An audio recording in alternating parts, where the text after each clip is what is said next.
Welcome back to the Charlotte Ade channel. This channel, I basically help people fulfill their potentials, and that's by helping you get closer to your dream jobs. And I'm sure that you've been following me through the series. And if you haven't or you're new here, welcome. Thanks for listening. Thank you for watching. Today, we're basically going to be covering tools to help you during your job search. And I have mentioned a bit of them in the first episode, second, and in the third episode. But today I'll just be outlining some of them. Some of these platforms I'm mentioning today, I have designed templates around, and I've mentioned, like, if you're interested in my personal templates, submit your email below in the description box. And again, not sponsored by any of these platforms today. I'm just sharing just to help you and get you closer to your dream jobs. Again, a lot of these tools, I guess you can use across different locations, but I'm based in the UK, so yeah, naturally I would use tools around the UK as well. The first tool I want to talk about is a job tracker tool. I think in episode 2, I emphasized being able to track your jobs. And if you don't have a template, if you are not used to Excel, you don't like Excel sheets, you find them complicated, then I think this platform is right for you, because it is important for you to be able to track your progress along the way, especially for the point of following up. Yes, there are times where you get feedback. Unfortunately, that's fine. But there are some times where you don't have feedback yet from applications, and follow-ups actually do help. So I would say having a job tracker tool is very, very useful. And one I will recommend is called Till. So again, if you don't like Excel and you just want to use a platform to just help you track all your jobs and your applications, then Till is a good one for you. It basically helps you save your jobs, save your job search. It helps you track them, it helps you organize them, and then it helps you basically get the key insights from those job descriptions. Like I mentioned, it's very key to be able to identify and highlight what the recruiter is looking for. I remember I mentioned in episode 2 that it's important to think like the recruiter. So that highlighting of key skills from the job descriptions is very important, and is one of the things Till helps you with. So that's the very first tool. Now, the second one is an interview prep tool. So if you're new to the world of interviewing and you haven't really interviewed much in the past, or you're new you're fresh out of school, or you haven't even interviewed in a while and you feel like you're quite rusty, you won't be able to feel as confident as usual, or you just want to get into the swing of things, one of the tips that I had mentioned earlier with interview prep is practicing. It's very, very important to practice. Now, I am used to practicing with my mirror and just speaking to myself and engaging with myself in that way.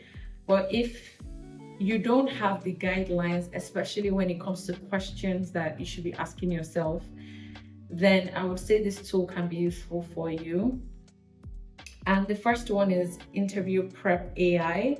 And with this one, you can basically practice. It basically, draws questions from the job description and your CV to come up with questions that it would ask you. It is AI, so of course it would sound a bit robotic, but the key thing is really the questions it's asking you, and then it provides feedback based on your answer.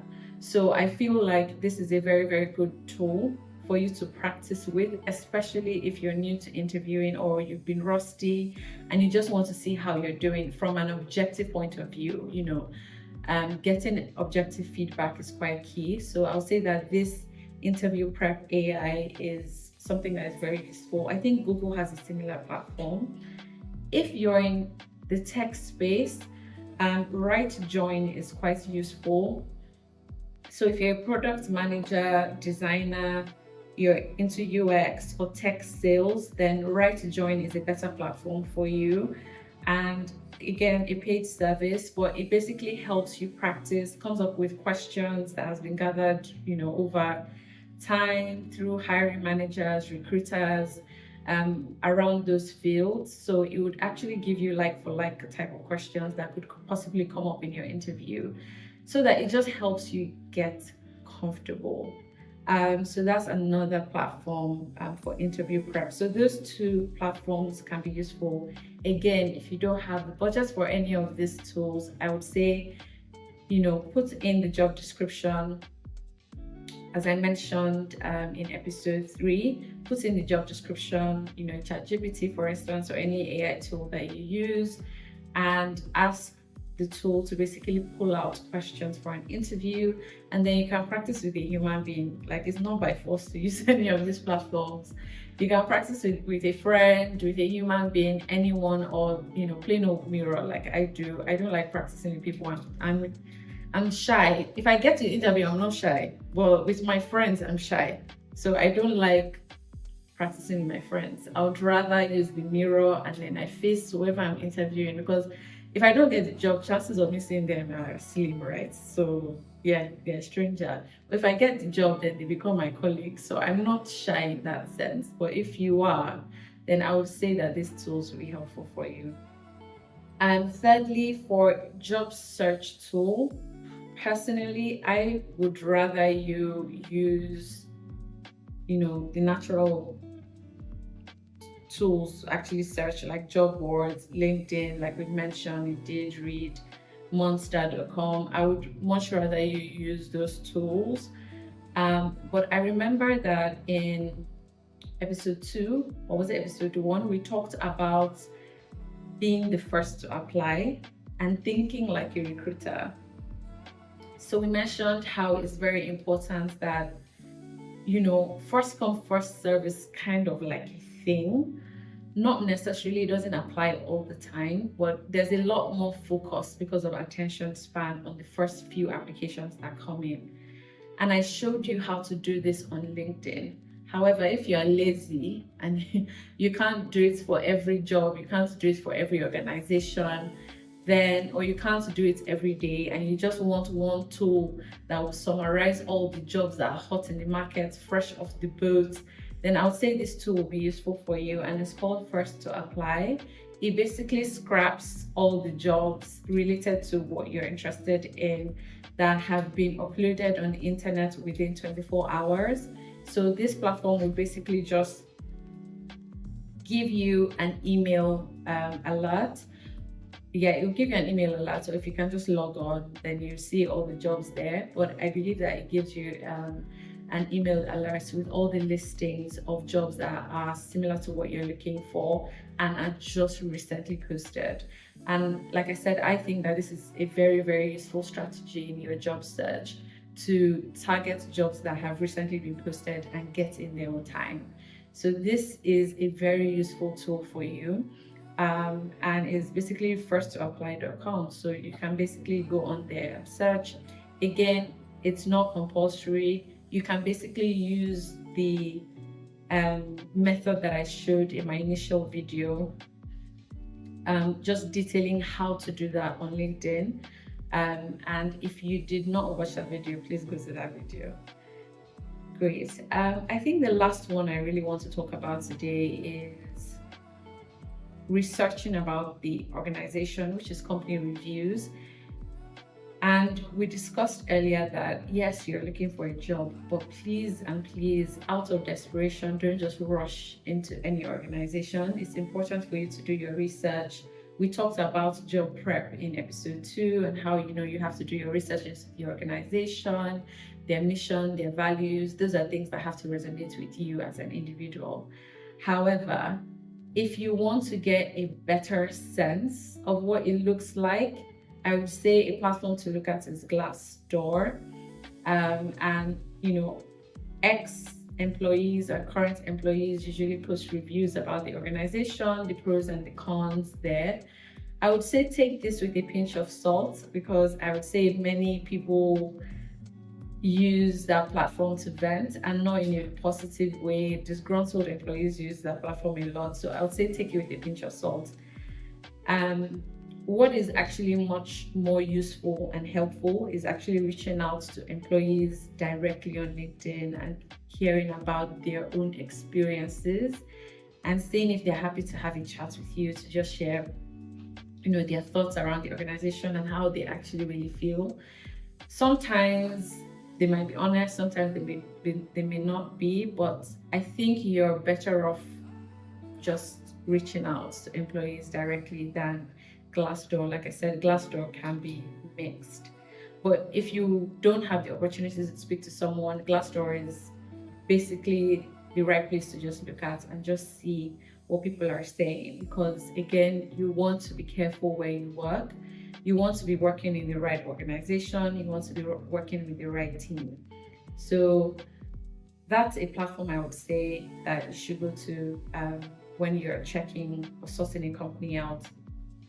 I would say that there are a lot of AI job search tools where basically you upload your CV and the platform will help you be applying for jobs and apply for 100 jobs a day. Personally, I wouldn't recommend them. And the reason is because, as I mentioned in my first episode, quality over quantity any day. And it's sometimes quite obvious on the back end as a recruiter. Like I said, I'm giving you the tea. Some of these AI tools that help you apply for jobs, on the back end, they leave their imprint there. So we will see it in your application that an AI basically wrote your application for you, because they basically leave imprints in the back end that, oh, this AI platform, something. It basically just leaves a signature there. So I wouldn't recommend using those platforms to apply for jobs. I would say quality over quantity. Take your time and apply. And I would much rather you focus on, even if it's 2 jobs or 3 jobs a day that you're applying for, take those, take your time, customize your CV, ensure that your application itself is really good and it's really high quality. Get someone to help you review it before submitting than using those AI tools. I don't find that they are as effective as when you as a human being submit your application. So personally, that's my view. I'm not speaking for every recruiter, but I'm speaking as myself. And as a lot of recruiters in the back end speak, we talk about it or we gist about it. So I would say, yeah, do your application yourself. Don't use those AI tools that help you apply to 100 jobs a day.